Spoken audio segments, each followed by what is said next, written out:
Smart study. And welcome to my smart study channel. आपका हमारे channel पर स्वागत है। आज हम पढ़ते हैं जेंडर।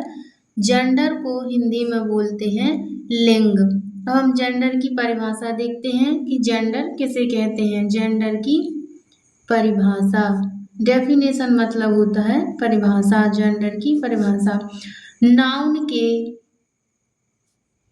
नाउन के जिस रूप से यह पता चले कि नाउन पुरुष है या स्त्री है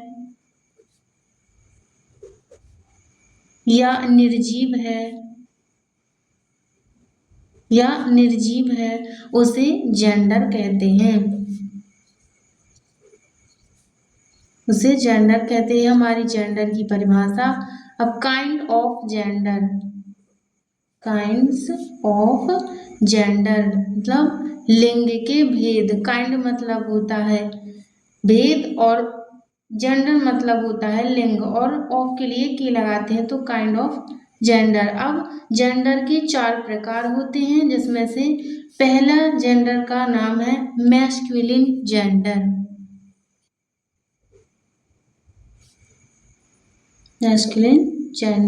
दूसरा है फेमिनिन जेंडर।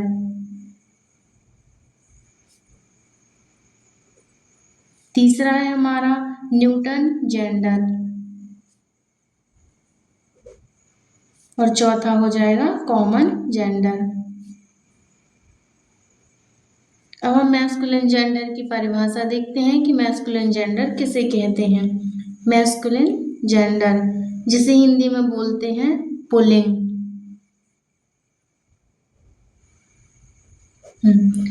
नाउन के जिस रूप से पुरुष जाति का बोध होता है उसे मैस्कुलिन जेंडर कहते हैं। मैस्कुलिन जेंडर कहते हैं। जैसे हमारा एग्जाम्पल में हो जाएगा Ram, man, father, brother, king आदि। दूसरा है हमारा फेमिनिन जेंडर जिसे हिंदी में बोलते हैं स्त्रीलिंग। क्या बोलते हैं? स्त्रीलिंग। नाउन के जिस रूप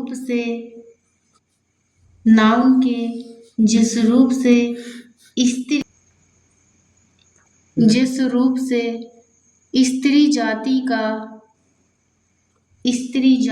का बोध होता है उसे फेमिनिन जेंडर कहते हैं। जैसे उदाहरण में एग्जाम्पल में आ जाएगा girl, women, mother, queen, sister आदि। अब तीसरा जेंडर है न्यूटन जेंडर। तीसरा कौन सा है? न्यूटन में बोलते हैं नपुंसक लिंग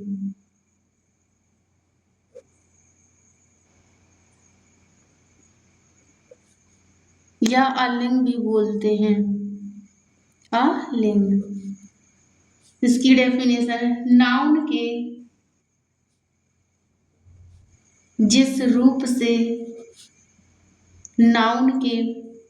रूप से निर्जीव वस्तुओं का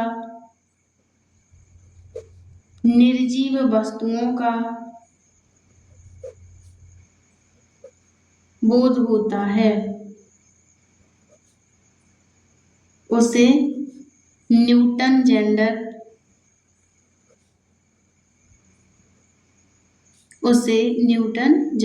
कहते हैं। किसका बोध होता है? निर्जीव वस्तुओं का बोध होता है, उसे न्यूटन जेंडर कहते हैं। जैसे एग्जाम्पल में आएगा book, pen, table, room, house आदि। अब हमारा चौथा जेंडर है कॉमन जेंडर। क्या? Common gender. कॉमन जेंडर को हिंदी में बोलते हैं उभयलिंग। उभयलिंग। इसकी डेफिनेशन है नाउन के जिस रूप से स्त्री व पुरुष दोनों जातियों का बोध होता है उसे कॉमन जेंडर कहते हैं। कॉमन जेंडर कहते हैं। क्या? स्त्री व पुरुष दोनों जातियों का बोध होता है, उसे हम कॉमन जेंडर कहते हैं। अब इसके एग्जाम्पल में आएगा जैसे चाइल्ड, टीचर, डॉक्टर, एनेमी मतलब होता है शत्रु आदि।